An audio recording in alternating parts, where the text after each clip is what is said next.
এখানে সমুদ্রের পানির সাথে এটা উঠে আসছে। এটা হচ্ছে প্লাস ক্যালে, সুন্দর, খুব সুন্দর জায়গাটা।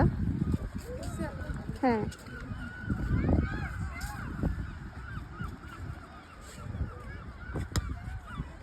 উপরের সাইডেই অনেক সুন্দর সমুদ্র।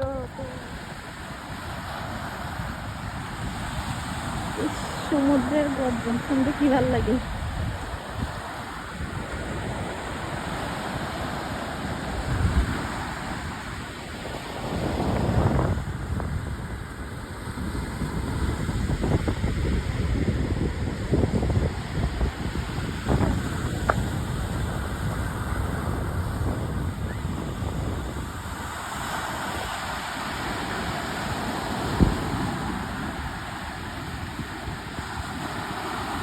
এই পারে হচ্ছে ইংল্যান্ডের এটা হচ্ছে ইংল্যান্ডের